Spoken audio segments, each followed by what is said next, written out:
इस बार के पेपर के लिए एक क्वेश्चन यहां से बनता है दोस्तों, ये क्या है, इसको बोलते हैं प्रिज्म। देखा होगा तुमने स्कूल में, नहीं तो प्रैक्टिकल वाले दिन तो देख ही लिया होगा। यहां पर अपने पास 3 रेक्टेंगुलर सरफेसेस होती हैं ये, और 2 ट्राइंगुलर सरफेसेस होती हैं। अब अपन ना क्या है, 3D डायग्राम इतने अच्छे बना नहीं सकते, अपन फाइन आर्ट्स वाले तो है नहीं, अपन फिजिक्स वाले हैं, और अगर अपन साइंस वाले हैं तो काम चलाओ डायग्राम से काम चलाना है। तो अपन क्या करेंगे ना, प्रिज्म को सामने से देखेंगे, सामने से देखेंगे तो क्या दिखेगा, ट्राइंगल। तो जो आपको ये ट्राइंगल दिख रहा है, इसके अंदर ऐसी रेक्टेंगुलर फेसेस बनी हुई हैं, इसीलिए टेंशन मत लेना कि ट्राइंगल से कैसे काम चल रहा है। अब अपन अगर देखें यहां पर, तो ये आपके पास एक प्रिज्म है, ठीक। अगर अपन प्रिज्म को थोड़ा एनालाइज करें तो प्रिज्म में जहां पर रेज इंसिडेंट होती हैं, जैसे कि इस पर इंसिडेंट हुई और यहां से ये इमर्ज हुई, तो ये दोनों सरफेसेस कहलाती हैं रिफ्रैक्टिंग सरफेसेस ऑफ प्रिज्म।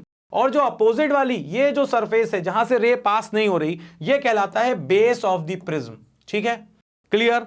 दोनों रिफ्रैक्टिंग सरफेसेस के बीच में जो एंगल होता है उसे बोलते हैं एंगल ऑफ प्रिज्म, और इस पॉइंट को अपन ने नाम दे दिया एक्स। अब देखो क्या होगा, जैसे ही यहां से एक रे आएगी, ये रे हो गई अपनी इंसिडेंट रे, ये एंगल हो गया एंगल ऑफ इंसिडेंस, और ये जो लाइन है ये शो कर रही है नॉर्मल। ये रे जा रही थी स्ट्रेट सीधी ऐसी, मगर हुआ क्या, हुआ ये क्योंकि ये रेयर से डेंसर जा रही है तो ये नॉर्मल की तरफ बेंड हो गई। अब जब ये नॉर्मल की तरफ बेंड हो गई अपने पास, तो ये वाला एंगल जो है, ये अपने पास रे जब इधर बेंड हुई तो ये एंगल ऑफ रिफ्रैक्शन बन गया पहला वाला। यहां से जैसे ही रे आगे बढ़ेगी, क्योंकि अब वो रेयरर डेंसर से रेयरर की तरफ जा रही है, तो अवे फ्रॉम नॉर्मल हो जाएगी, और ये जो है ये नॉर्मल हो गया, तो ये अपने पास रे बाहर निकल गई, इमर्जेंट रे है, और नॉर्मल के साथ ये जो एंगल बनाती है उसे अपन बोलते हैं इमर्जेंट एंगल ई।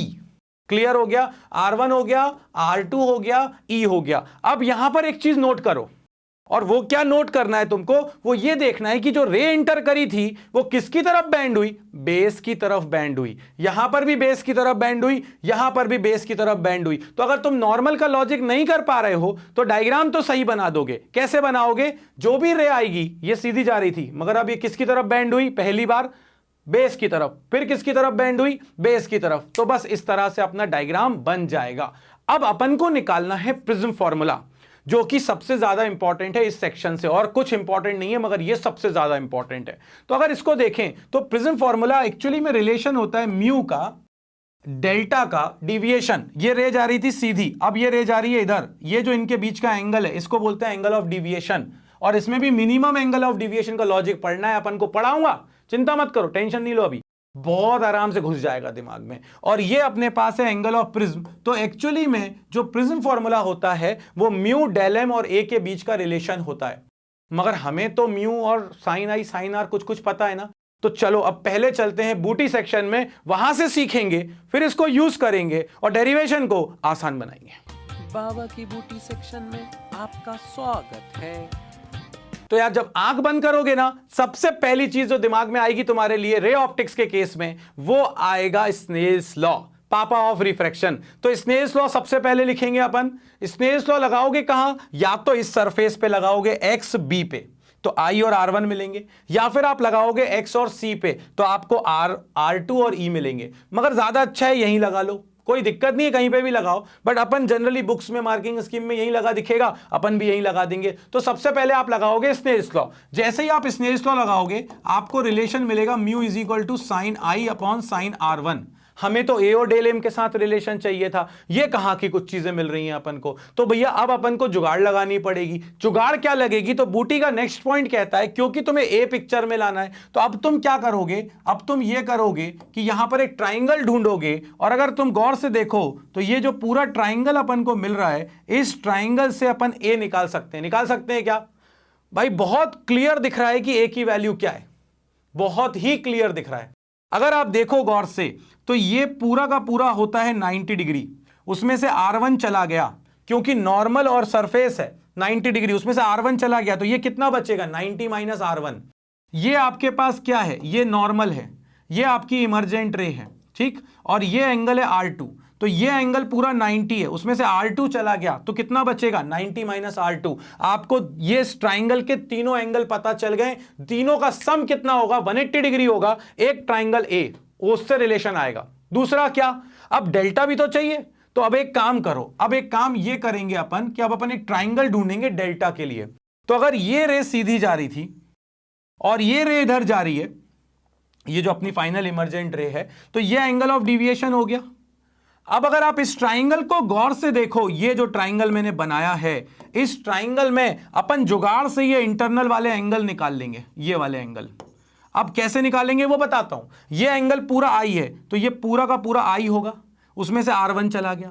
उसी तरह से ये E है तो ये पूरा E होगा, उसमें से R2 चला गया, तो ये आ जाएंगे। जैसे ही आएंगे तो ये इंटरनल एंगल्स मिल गए और ये इंटीरियर हो गए, तो ये एक्सटीरियर एंगल है, तो एक्सटीरियर एंगल थ्योरम लगा देंगे कि exterior angle is equal to sum of interior angles, उससे डेल्टा का आ जाएगा। तो दो ट्राइंगल ढूंढो, एक ए का ट्राइंगल बड़ा वाला, ये वाला ट्राइंगल, और एक छोटा ट्राइंगल देखो उसके अंदर डेल्टा का। बस ए और डेल्टा का जैसे ही आएगा हम लोग फिर मिनिमम एंगल ऑफ डिविएशन की कंडीशन लगाएंगे। उस समय आई और ई और R1 और R2 को इक्वल बोलेंगे। कैसे बोलेंगे वो मैं बता रहा हूं, अभी उसकी टेंशन मत लो। बस ये 3 स्टेप्स हैं स्नेल्स लॉ।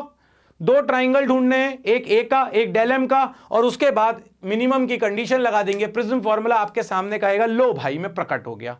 अब देखो कैसे, तो इसको भी अपन अब करना शुरू करते हैं। जैसे ही शुरू करेंगे तो अब आप देखो, सबसे पहली चीज क्या करनी थी आपको। सबसे पहले तो आपको ये पॉइंट हो गया आपका x, ये हो गया आपके पास i, ये हो गया आपके पास R1, ठीक। अब सबसे पहले अपन को स्नेल्स लॉ लगाना था। कौन सी सरफेस पे लगाया, xb पे। xb सरफेस पे मैंने लगा दिया स्नेल्स लॉ, तो यहां से हो जाएगा sign i upon sine R1, कहानी खत्म। अब I और R1 पे इक्वेशन 1 बन गई। पहला स्टेप हो गया बूटी का। दूसरा क्या स्टेप था, आपको ये ट्राइंगल देखना था कि नहीं, XPQ, इस ट्राइंगल में ये एंगल ऑफ प्रिज्म है। अब ये देखो, ये वाला एंगल जो है ये नॉर्मल है, तो ये पूरा 90 में से R1 गया तो ये बचेगा 90 माइनस R1। अगर आप यहां पर गौर से देखो, ये जो सरफेस के साथ बनेगा 90, ये R2 चला गया तो ये वाला एंगल हो जाएगा 90 माइनस R2। अब जैसे ही हुआ तो ट्राइंगल के तीनों एंगल का सम कितना होता है, 180 डिग्री होता है। तीनों एंगल का सम XPQ, ए हो गया ये 90 माइनस R1 हो गया ये 90 माइनस R2 हो गया ये, इज इक्वल टू 180। जैसे ही इन दोनों का सम करोगे 90 प्लस 90 विल बिकम 180, माइनस का R1 माइनस का R2 plus A is equal to 180। 180 से 180 कैंसिल, माइनस वाले दोनों उधर चले गए। पहली इक्वेशन आ गई, न्यूमेरिकल में भी बहुत काम आएगी। A is equal to R1 plus R2। एक ट्राइंगल लिया है सिर्फ, अभी एक ही ट्राइंगल से काम चला रहा हूं। किस ट्राइंगल से, ए के ट्राइंगल से। अब अपन बढ़ जाते हैं आगे। अब जब अपन आगे बढ़ेंगे तो यहां पर अपने पास जो कंडीशंस बन रही हैं वो गौर से देखो। अब मुझे क्या चाहिए था, मुझे चाहिए था डेल्टा, ये था मेरा डेल्टा, ठीक। ये एंगल ऑफ इमरजेंस है।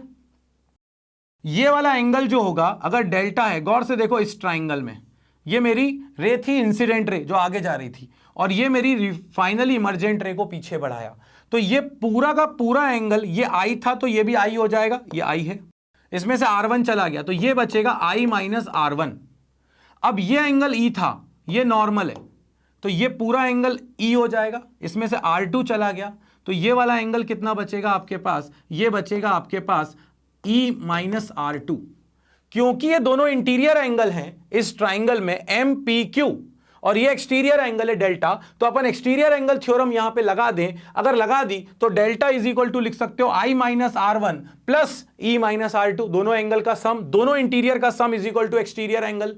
जैसे ही आया तो डेल्टा हो जाएगा I प्लस E, ये देखो E इधर आ गया, माइनस R1 प्लस R2, और R1 प्लस R2 की वैल्यू अपन ने अभी हाल निकाली है। अगर याद नहीं आ रही है तो देखो यहां पर क्या है अपने पास वो वैल्यू, ये देखो वैल्यू क्या निकाली थी अपन ने निकाली थी R1 प्लस R2 की वैल्यू A।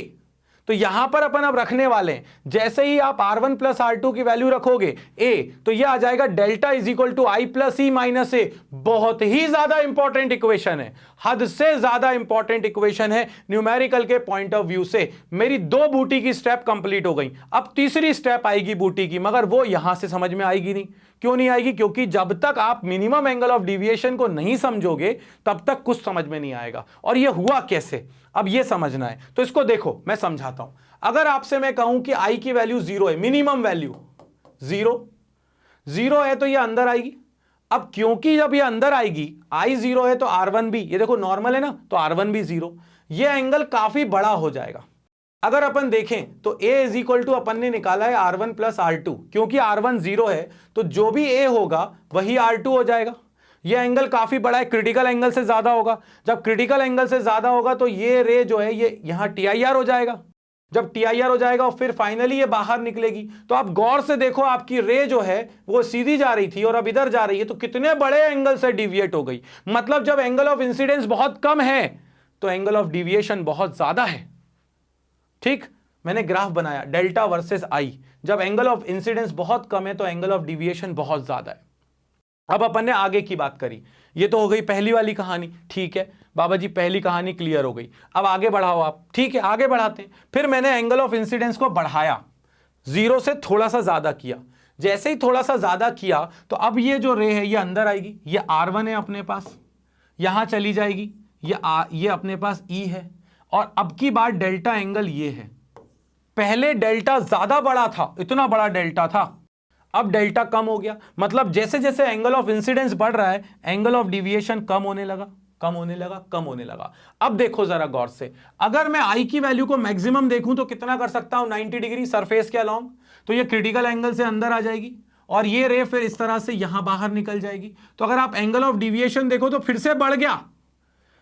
ज्यादा था, आई कम था तो ज्यादा था, आई ज्यादा हो गया तो भी ज्यादा है, बीच में कम हुआ था। इसका मतलब है कि जब आई बढ़ता है तो एंगल ऑफ डिविएशन कम होता जाता है, कम होता जाता है, कम होता जाता है। एक एंगल ऑफ इंसिडेंस ऐसा होता है जिसके लिए ये मिनिमम हो जाता है और फिर आपने एंगल ऑफ इंसिडेंस बढ़ाया तो एंगल ऑफ डिविएशन बढ़ने लग जाता है, बढ़ने लग जाता है और ये बहुत ज्यादा बढ़ जाता है। नाइकी का साइन खत्म, फिनिश, टेंशन ओवर। ये आ गया डेल्टा वर्सेस आई का ग्राफ, बहुत इंपॉर्टेंट है। फिर हम लोगों ने ये ऑब्जर्व किया कि जिस समय ये मिनिमम एंगल ऑफ डिविएशन में होता है उस समय क्या होता है, ये जो I और E होते हैं ये दोनों, ये ऑब्जर्वेशन है, I और E दोनों इक्वल होते हैं, I और E दोनों इक्वल होते हैं, R1 और R2 भी इक्वल होते हैं। और ये जो बीच वाली सेंट्रल रे है, सेंटर में जो ये है प्रिज्म के अंदर, ये बेस के पैरेलल होती है। तो अपने पास I और E इक्वल हो गए, R1 और R2 भी आपस में इक्वल हो गए और जो मीन रे है, बीच में जो रे है, ये रे बेस के पैरेलल हो गई। ये हमने नोट किया। अगर हमने ये नोट किया तो अब इसका फायदा उठाते हैं अपन और अब आ जाते हैं वापस। जैसे ही अपन वापस आए, ये देखो डेरिवेशन खत्म हो रहा है 1 मिनट के अंदर। अब पहली इक्वेशन थी a is equal to R1 plus R2। ठीक, अब अगर आपका मिनिमम एंगल ऑफ डिविएशन है तो R1 और R2 इक्वल होंगे, I और E इक्वल होंगे। हमारी जो इक्वेशन थी वो इक्वेशन क्या थी, mu is equal to sine I upon sine R1। तो तुम्हें I की वैल्यू चाहिए और R1 की वैल्यू चाहिए। तो भाई देखो, सबसे पहले a is equal to R1 plus R1, क्योंकि R2 भी R1 है तो ये हो जाएगा 2R1। 2R1 में से R1 2 नीचे आ गया तो R1 की वैल्यू आ गई a/2। तो R1 निकल के आ गया a के टर्म्स में। फिर क्या इक्वेशन थी, delta is equal to I plus E minus A. मुझे I चाहिए तो E की जगह पर भी मैं क्या लिख सकता हूं, I लिख सकता हूं। तो E और ये हो जाएगा 2I minus A is equal to delta M. तो ये ये a इधर आ जाएगा, ये हो जाएगा delta M plus A is equal to 2I। तो I की वैल्यू आ गई डेल्टा एम प्लस a/2 और उसको पहली इक्वेशन में रख दी। Mu is equal to sine I की जगह पे a plus del m/2 upon sine R1 की वैल्यू a/2। आपके सामने ब्यूटीफुल सा फॉर्मूला निकल के आ गया है। किसका फॉर्मूला है ये है प्रिज्म फॉर्मूला। बूटी दी थी, बूटी से मैं इधर से उधर कहीं नहीं हिला, सीधे सीधे तुमसे कहा। क्या कहा, सबसे पहले क्या लगाना है तुमको, सबसे पहले तुम्हें स्नेल्स लॉ, फिर एक ट्राइंगल से a, फिर दूसरे ट्राइंगल छोटे वाले से डेल्टा, फिर उसके बाद minimum angle of deviation I is equal to E, R1 is equal to R2, derivation over. बहुत काम आएंगी ये इक्वेशन 1 और 2 भी न्यूमेरिकल्स में। इसके बाद अब अपने पास क्या आता है, अब अपने पास आता है जो हमने मिनिमम एंगल ऑफ डिविएशन निकाला। हमने क्या कहा, हमने कहा ये हमारे पास प्रिज्म है। अगर मेरे पास थिन प्रिज्म हो तो उस केस में क्या होता है, sine theta is nearly equal to theta. Angle छोटा होगा, अगर थिन प्रिज्म हुआ तो a बहुत छोटा होगा, डेल्टा एम भी बहुत छोटा होगा।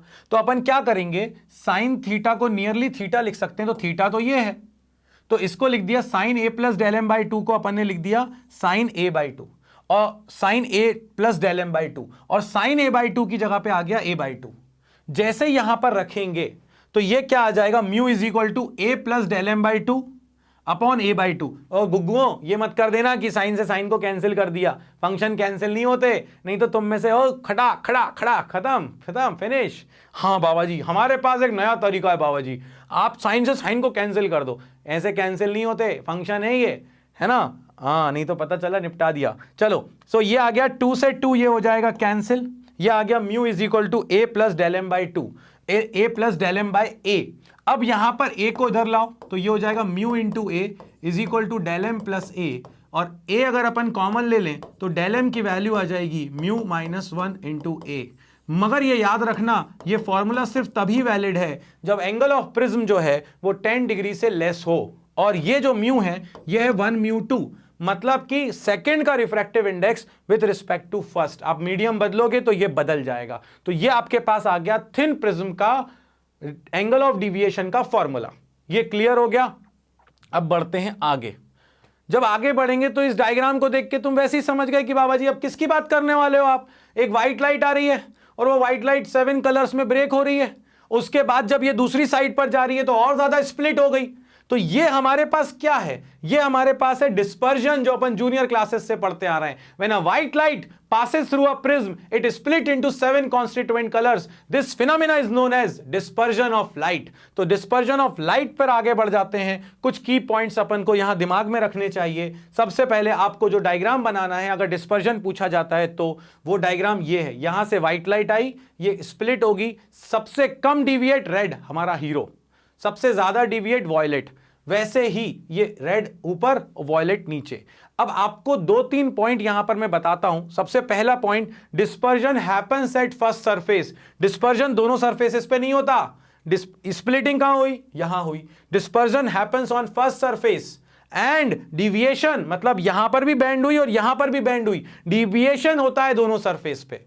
तो डिस्पर्जन फर्स्ट सरफेस पे, डिविएशन दोनों सरफेस पे। ज्यादा टाइम देना नहीं है। Dispersion is what, when a white light passes through a prism it is split into its constituent colours. This phenomena is known as dispersion of light. अब आता है अपने पास नेक्स्ट पॉइंट।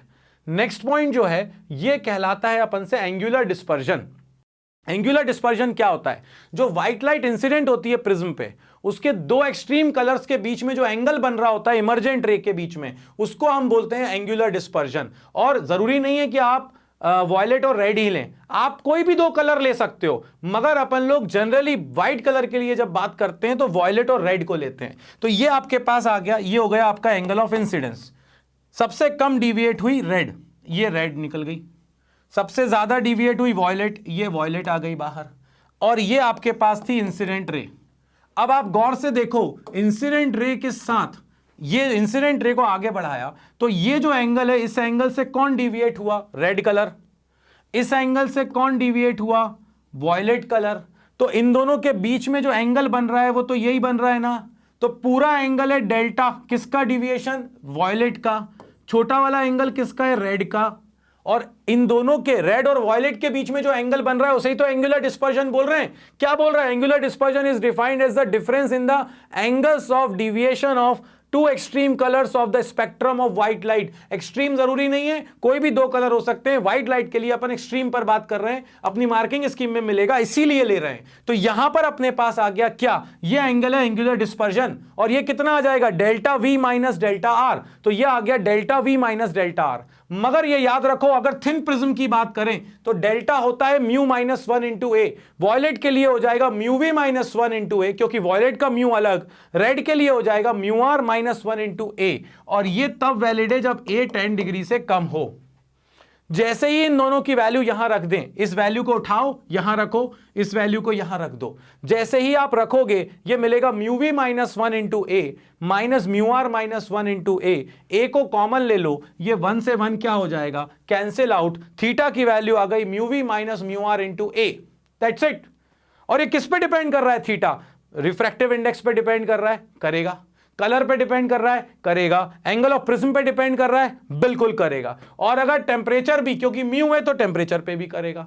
तो कोई भी दो एक्सट्रीम कलर्स के बीच में जो एंगल बनता है उस एंगल को अपन बोलते हैं एंगुलर डिस्पर्जन। और ये क्या होता है, उनके डिविएशंस का डिफरेंस। बस अगर तुमने ग्रीन और येलो लिया होता तो कौन ज्यादा डिविएट होगा, विबग्योर में पहले डिविएट ज्यादा होगा विबग्योर। देखो ऐसे, अगर मैं ग्रीन और येलो की बात करूं तो डिविएट ज्यादा होगा ग्रीन, तो ये आ जाएगा आपके पास delta green minus delta Y, बस खत्म।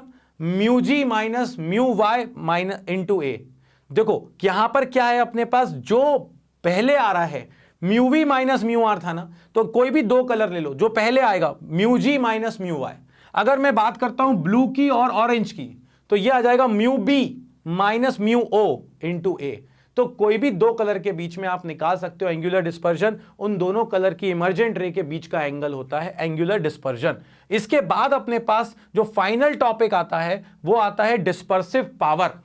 डिस्पर्सिव पावर क्या होता है? डिस्पर्सिव पावर इज बेसिकली, आपने जो अभी अभी बात करी, क्या बात करी आपने, कहा कि बाबा जी हमने पढ़ा है एंगुलर डिस्पर्जन, तो जब भी दो कलर का जो एंगुलर डिस्पर्जन है और उन दो कलर का जो मीन कलर है उसमें जो डिविएशन हो रहा है उसका जो रेशियो होता है उसे बोलते हैं डिस्पर्सिव पावर। ये तो अपन को ध्यान रखना है। What is dispersive power? It is defined as the ratio of angular dispersion to the deviation produced in mean ray. अब वॉयलेट और रेड कलर के लिए ध्यान रखना विबग्योर, हमको लगता है कि जो ग्रीन कलर है वो अपने पास मीन कलर होना चाहिए, बट एक्चुअली में मीन कलर होता है येलो। किसके लिए? वॉयलेट और रेड के लिए, वेवलेंथ वाइज देखें तो अगर अपन यहां पर देखें तो थीटा की वैल्यू अपने पास क्या है? Delta we minus delta R, और अगर V और R हैं तो मीन कलर हो गया येलो, खत्म। अब थिन प्रिज्म, थीटा की वैल्यू क्या थी थिन प्रिज्म के लिए? Mu V minus mu R into A, और डेल्टा की वैल्यू क्या थी? Mu Y minus 1 into A. A से ए कैंसिल, आपके पास डिस्पर्सिव पावर निकल के आ गई mu V minus mu R upon mu Y minus 1। ये डिपेंड किस पे करेगा? म्यू पे डिपेंड करेगा, वेवलेंथ पे डिपेंड करेगा, टेम्परेचर पे डिपेंड करेगा, मगर ये एंगल ऑफ प्रिज्म पे डिपेंड नहीं करता क्योंकि वो तो कैंसिल हो गया। मगर कब तक? जब तक ए लेस देन 10 डिग्री हो। तो ये आपके पास कहानी खत्म हो गई पूरी तरह से प्रिज्म की। आपने प्रिज्म फॉर्मूला देख लिया, डिस्पर्जन देख लिया, एंगुलर डिस्पर्जन देख लिया, डिस्पर्सिव पावर देख लिया, और यहां पर खत्म होता है आपका प्रिज्म पूरी तरह से। तो लाइक करो, शेयर करो, सब्सक्राइब करो। कोई भी पॉइंट बाबा जी ने नहीं छोड़ा, क्योंकि बाबा जी को आपको पता ही है क्या, बाबा जी पढ़ाते हैं शॉर्ट में डिटेल। तो अब पढ़ते रहो, बढ़ते रहो, मार्क्स तो आएंगे, मार्क्स के पापा को भी आना पड़ेगा। लाइक शेयर सब्सक्राइब करना बिल्कुल मत भूलना। मिलते हैं नेक्स्ट वीडियो में लेंस के साथ, तब तक के लिए बाबा जी की तरफ से जय हो।